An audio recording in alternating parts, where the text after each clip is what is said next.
Hello all, welcome to ETL Testing Tutorial.com. This is the introductory video of our ETL testing course, and in the first modules we are going to explore and learn about the basic concepts of data warehousing, ETL, business intelligence, also the prerequisites required for ETL testing. Before jumping to the technical terms, definitions, architecture, why we need, why it is different, how does it work, I'll start with a very basic example of a telecom company. Take any of the telecom giant from India, let's say Airtel or Vodafone, Tata Indicom, and anything. Let's assume that you are into top management. You can be a senior manager, business analyst. You are the end user into telecom company. Being an end user, what all kind of information you might require in your daily life, what all reports you might want in your daily life, daily professional life, those kind of questions will go through, and we'll try to understand what all things I require as a end user. So I'll might be interested in revenues. I want to know what was the revenue in a particular month. I want to know what was the revenue in last quarter, especially when the people were enrolling in last quarter. What was the revenue based on that? I definitely would be interested into performance and how my sales team worked and who did the best, did they achieve the target, who was the worst, and everything. And at one point of time, I might be interested into the data in the sales figure of my company of last 15 to 20 years. So these things right now I can think of. These are the questions for which I need the answers, being an end user, being a manager. So for getting the answer of these questions, I would require some data available with me, a company's data. Every company keeps the data, databases. They have the history information, everything. So let's assume in a telecom company, let's think of that what all possible kind of data a telecom company will have. So I'll have some incoming calls data, I'll have sales data, finance data, everything, right? So in this company, say my outgoing calls details are kept in one database, that is Oracle 10G. The payment information is kept in COBOL. My sales team and plans information is kept in MySQL database. Incoming calls are in Oracle 99, and internet user information is in SQL Server. And not just that, other than these databases, I might be getting information, let's say from a small outlet. I'm not directly sending the information into databases, but I'm getting into flat files, CSV files, Excel files. Might be aware if you're working in IT. So these are all data I have with me, and that is scattered into different databases. Now let's just for this question, let's say need sales figure from last 15 years. Can I go and query one database only, this outgoing calls, or just my SQL for sales and plans, and get my information, get the complete information? It's not possible. The data is available with me, but that is scattered. But adding to one more point, if I need the data for last 15 years, there is a quite possibility that my company was even not digitalized that time, and I have that information in manual files. So that getting that manual files data into your PC first is a bigger task. But even if we surpass that point that I don't have that information with me in PC, whatever information I have right now with me, with that information, can I get the answer of all these questions? It doesn't seem like that I am going to get the answer, because I cannot just go to the separate individual database and get the complete information. So individual databases, individual information here is not doing any good for me, and that is not serving my purpose. So obvious solution what you can think of right now is you have discrete information, you have the information scattered. So what will you do to get the complete information? It's obvious answer, merge it, keep it at one place. So that is the answer. A database is not serving my purpose. Differently, the which a database which has the individual informations is not serving my purpose, so I am going for data warehouse. My solution was to keep all the data into one place. Same thing, I'm going to keep the warehouse of the data. Data warehouse means the warehouse of the data, where you keep all the data. So the obvious answer which seemed, the solution which seemed was all this data which is available in different databases, I am going to keep it one place, that is data warehouse, and I'll merge that into one place. That's all. Now one more point, is not necessary, as I said, that sources of the data which is coming to data warehouse, it's not necessarily being a database. It's not necessary that incoming course data is in Oracle 9i and 10g and COBOL. So I'll have the source only from the database. It's not the case. You can have the data from any of the sources, multiple sources, one or more sources. Means you can have the data from flat files, CSV files. You can even have the data from XML, PeopleSoft, Salesforce. Don't worry if you don't know what Salesforce, PeopleSoft data, everything is. The point here is, in data warehouse, you can have the data from multiple sources, from one or more sources. That's why you are going to make a warehouse, because keeping the data from one source doesn't make any sense. For that, you already had that database where you were keeping it. But to keep the complete information, to merging all the data into one place, that's why we're going for the warehouse of the data, that is the data warehouse. And that goes the technical definition also, that it is an enterprise scale database. Obviously, lot of data you're having, the telecom company won't have just some records, it will have huge volume, and that too, all the databases, all the information where they are getting, you're keeping it one place, so that has to be enterprise scale. And you are getting the data from multiple sources, one or more sources. That can be a flat file, database, sequencer, Salesforce, and everything. I'm clear about data warehouse now. It's a warehouse of data where you can keep the information from one or more sources, and that would be enterprise scale.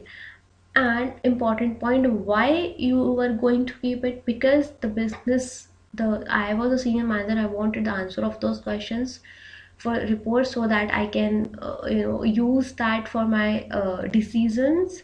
Why would a manager require a report? Because they have to make some decisions. The board, the managers, senior managers, they have to decide whether this product is doing good, whether my sales team is doing good. So that is a decision whether to have it or not have it. For that, I had those questions, and for that I went for the solution. So the another feature of database is, because it helps the end user, that is a end user decision support system. It supports your decisions. So because you'll have the data consolidated at one place in one standard format, and then you can the end user, the manager, can run their report directly from there, and then they can take the decision based on that for whatever requirement they have. No, not just those questions, those were just an example. So here we go for data warehouse. When I have one or more sources, and my managers, my top management wants some decision support system, so I can have the consolidated data at one place, and I can query that data and run my report. Now one more point I want to add here is, this data warehouse which you are seeing is not an alien entity which is coming out of sky. It's another database. It's just another database with a higher capacity. That's all. It's not, is the if the data for incoming calls is coming from Oracle 9i, this data warehouse is again a database, that is Oracle 9i. If vendor wise you go, that can be Oracle, that can be SQL Server, that can be Greenplum, that can be Teradata. Mostly in market we are using Teradata, migrating everything to Teradata, because that is the fastest one and serving my purpose. Because think about it, if the data warehouse is the place, data warehouse is again, just to be clear, is again a physically is a database again, but that database is having the information for multiple databases. So that has to be fast, that has to be big in size so that it can accommodate information. So data warehouse is again a database itself which will have the information coming from multiple sources. Now we'll move to the next thing. If we are clear about the data warehouse, data warehouse is the warehouse of data where I can keep the information from multiple sources. Now can you just you needed that incoming calls information and outgoing call information, so can you just go to the Oracle 99, right click that, copy and the paste in that data warehouse. Let's say data warehouse is Teradata. No, right? You cannot just copy paste it into another database. It is not that easy. Plus, forget about the easy part. You need a standard format into, in the tables and columns in which the information would be stored, which is coming from multiple sources. So for that, there has to be a process which will extract that information from multiple sources and keep it, send it to your database. That is Teradata. That is data warehouse. For that, we have a process for all these sources. When I'll send that data to their warehouse, I'll have that process, and that process is called ETL process. The process which will extract information from multiple sources, whatever is available. Right now we have this, I'm just showing you databases. For whatever the process which will extract the information from multiple sources and will load that data into your data warehouse. Data warehouse, again a database, like we are taking this at Teradata, so again a database. So that process is called the ETL process. We'll explore more about the ETL process now, but you got the point. First, I had the data, I am the manager. I wanted I'll just go through it once again. I am the manager. I wanted that information, and for that information, I wanted that data. The data I had with me, but that was scattered. So I thought, okay, let's keep it at one place, and then I can query this database, and then I can get my report, because I wanted to take some decision based on those reports and bar chart and pie chart. And now I have decided to go for a new database where I'll merge the data from which is coming from multiple sources for me, and I'll keep it in Teradata. That is my data warehouse. Now I can just simply copy paste it, so I'll need a process through which I can get that data from multiple sources. See, this multiple sources will be from different vendors. This is Oracle, this is Microsoft. So to get into one place, to get into one and in a standard format, I'll need a proper process. That process is called the ETL process. Now what is ETL process? Is E would be extract. You first process would be extracting it. Think about it. First you have to extract it. Okay, what will you extract? Extract the data from the sources, whatever source you have. So first you will extract that data from there. So extract data from various sources, that is the part E. That is the abbreviation. ETL is an abbreviation. So E means extract, where you are just extracting the data from whatever sources you have. Flat file, database, XML, whatever you have, COBOL, mainframes, anything. Now, if extracting the data, remember we have to keep it in a standard format in the Teradata. I cannot just copy paste it, and for that I went to ETL. So ETL should do some good for me. Now T part. T is transformation. I am transforming that data. Okay. Now while transforming, it's not just that I'll keep it into some tables and columns.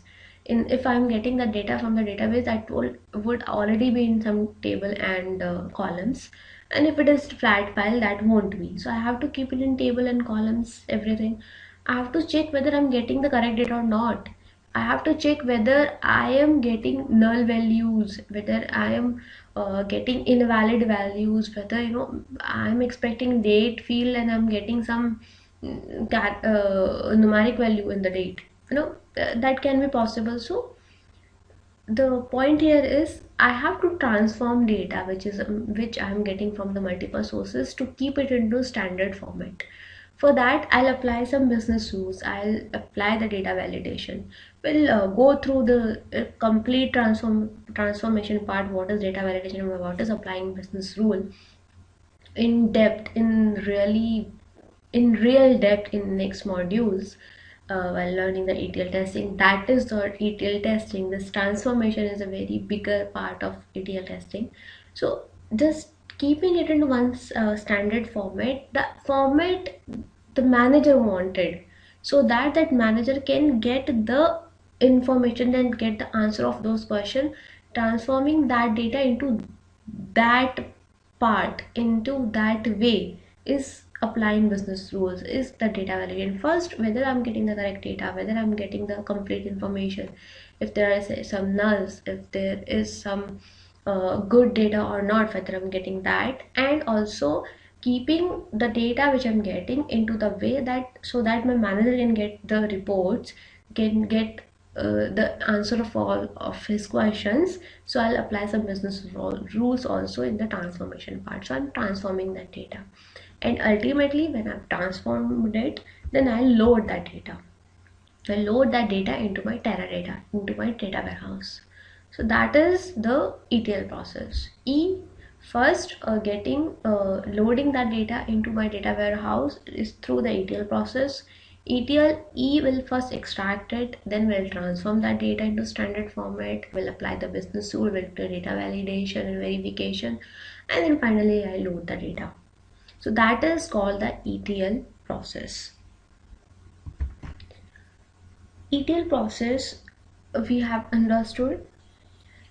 Now I have the sources, I have the data warehouse, I have the ETL process also. I have extracted, transformed it, and loaded it. Now the what was the basic point why I even started with all these things? What was because I was a senior manager. I wanted to answer all this question. Well, let's stick to that point only, because that was a primary issue why I even started with all these things. So I have got the sources. I have applied the ETL process, and I have got the data into data warehouse. Now out of that data warehouse, the senior manager, or in this case I am the senior manager, I have that data into Teradata in data warehouse in standard format. I can directly go to this Teradata and generate my reports. So that was ultimate goal. That was why I wanted it at the first place. Now getting this this process, getting the data from multiple sources, applying the ETL process, keeping the data into data warehouse, and ultimately running this report, running these bar charts, bar charts, pie charts, or standard pivot reports, or any just generating the reports out of it, out of the data warehouse. This whole process is called business intelligence. This is a business intelligence, nothing else. The whole process, and now you understand the requirement also, why it all started, because just because of the end user, because he wanted some new information, because he wanted to know. I'll give a very fine example.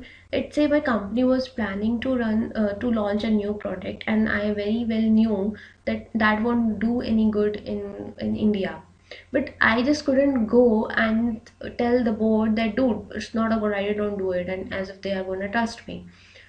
I have to talk in facts and figures and reports. For that, I had to dig the report. I have to show them the numbers that see the similar kind of product which other companies launched and that didn't do very well, or maybe my company, the same company in the previous years, it might have tried the same thing and that didn't do very well. So I have to tell them. But for that I wanted the data available with me, and as being non-technical person, I didn't know that okay, I have to go to Oracle, and I know these keywords and I can query it. Maybe I know, but not in all the cases. Technology changes. I might not know the Microsoft technology. So for a end user, the point here is it's not possible to go and query each and every database or each and every source and get that data. for that he wanted a consolidated data in at one place, and consolidate data at one place with the way so that he can query that data and generate those reports, so to show that board that okay dude, this is not a good idea, see the graph, see the bar chart, see the pie charts, so don't do that. So that's why we came for that, and that is called a business intelligence. Not only this, you might want to keep the data to see the future trends, how my current business will do in the next 20-25 years. If what kind of product I should launch, what how my this particular product is doing, so how can I boost this. So this is all, this whole process till the generating the reports, so that the end user can take the decisions, is called the business intelligence. Now, as we have understood the basic, very basic concepts, these are the, what I have told you, these are the basic and technical definitions also. That is the, if you have understood the need, then you have understood everything. Then the solution follows step by step. So we have come up with the business intelligence. Now, as we are going to learn the ETL testing, let's think that in whole this process which we have understood, where we fall as a tester, what will be our part, what will be our role, where do we fit in. So let's assume in the ETL process, where would our tester will fall. You know the ETL process now: extract, then transform, then load. It's all about data. So just think about it, where you can fall, what is your place here. First of all, very obvious, when I'm extracting the data from the various sources, I have to make sure developer is extracting. I have to make sure whether it is really extracted or not. Are you they should not be extracting the null values. And so the very first part you fall here is, while extracting, that is your test entry point. Here you fall, here you have to make sure the data is being extracted and is being extracted correctly and is being extracting the way you wanted, the business wanted. I might be getting the data every day, I might be getting some information each and every month, and some even some information in once a year. So I have to make sure whether I'm getting that data. So tester has to test whether we are getting the data, whether we are able to extract the data as per our requirements. Next part, now you can easily follow transforming. You have to apply those business rules, validation, verification. You have, if they are saying that they are making the data warehouse as the way the end user wanted, you have to make sure that they are making it that way. You have the business rule, you understand the requirement, that's how I wanted.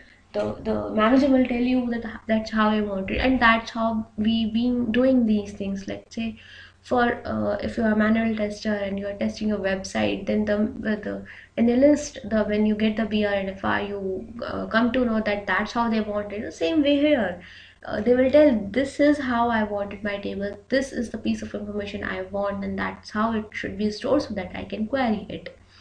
And then finally, loading the data into data warehouse, you have to make sure, again, testers has to make sure that data is being loaded into your data warehouse and being loaded correctly and being loaded the way you want it. So that's where we fall. And even more than that, uh, in the whole ETL process, in the whole this business intelligence process, where you will fall in the ETL process when it is no incomplete ETL process, which we just learned in the data warehouse itself, when you are extracting everything, and from the data warehouse to reporting. When you are generating the report, out of it you have to make sure you first you are able to generate a report, second you are able to generate the correct reports, and the reports the manager wanted. The reports, the data in those reports should be what he exactly wanted, what he asked for. So that's where everywhere you fall, you can identify yourself where is exactly you will fall. See, if you are just involved in the ETL process testing, then you are doing the ETL testing. If you are also testing the reports, then you are also doing the report testing. It's just if you have understood the whole process, where do you fall, then any piece of that also you can do. So you understand what you are doing and what is your role and what all processes you can test and tell them, dude, it is working fine or it is not working fine. So that's where we all fall in the business intelligence process. Now we'll understand what all we required for testing, for doing the business intelligence testing. First of all is manual testing. You must know testing first. You must know what is validation, what is verification, what is test cases, writing test cases, what is test plan, what is BR, FR, gathering the requirement. So there is the basics of testing. You should know that. I presume you all know that.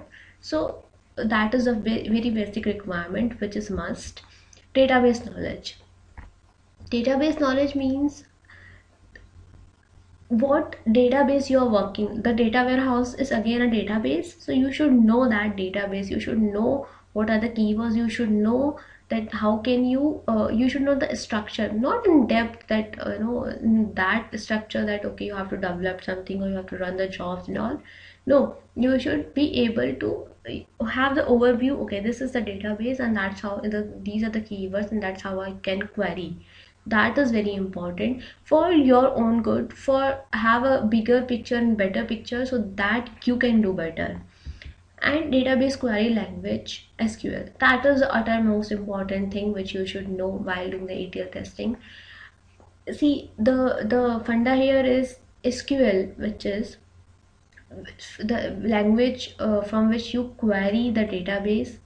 So the language in which the database interacts with you, that is very important. Even if you have different databases, Oracle, Microsoft, SQL, Greenplum, these would only differ in some keywords. The basic concept, the basic logic would always be same. So that is very important, that you should be able to interact with the database. You should be able to write some basic SQL statements that you don't have to worry about. We're going to teach you all if you don't know that, but that is the main focus you should put on if you don't know that. And if you already know that, just boost it up and revise it and brush it up. Now ETL tool knowledge, Informatica, that's also we're going to provide you, but it's better to have to know, the ETL process now, how, what is it and how does it work. But there are tools available for there are various ETL tools available in market which does the ETL process, because it's not an easy job. So you should know, you should be having the basic understanding of that tool, that how the in actual in physical sense how the whole ETL process take place. That also we are going to cover in the next module, so don't have to worry about that. Just a basic understanding. You don't have to be a developer, you don't have to do that job, just to be connected and feel that okay, I know how it is going, I know how the data is being coming to that data warehouse. So I'm clear with the picture. So ETL tools, various ETL tools are available in the market, which are Informatica's very power center is extensively used. For IBM, the data stays, SAP, for business object, data web service, IBM to talent. For Microsoft, so different vendors have come up with their own ETL tools, which have different features. So it's just good to know that these are the various available ETL tools which does the ETL job. And if you are doing code ETL testing, then you must aware that in what phases, what all phases these tools have and how does it work. Even if you have understood one ETL tool, you will be able to understand the other ETL tools also. Here and there would be some changes, that's all. And for some reporting tools, we have OBI, Oracle, Cognos, IBM's, Boxy, MicroStrategies. So these are the reporting tools which I was talking. That was the actual thing which started all this business intelligence, because that was a need. So reporting is very important for managers and for generating those reports, because the data is being coming from a very large database, and for compatibility purpose, and so many other reasons are there, so that they are a different vendor with different features. If you know one reporting tool, like okay, these are the reports, or you, that would be very easy for you to work with other tools also. It's just the reports, it's just with the here and there some features would be different, and that's the reporting tools all about. So now we'll just go to overview. We know the data warehouse, how, why we need data warehouse and how does it work, how the data from multiple sources is being transformed to a data warehouse. That's through the ETL process. The ETL process also, and the whole bigger picture of what is business intelligence, and you exactly know how the tester roles falls in the whole business intelligence and ETL process. And we know the prerequisites also, and that you don't have to worry about, because we are all covering it for you. So keep learning more in the next videos, and happy learning.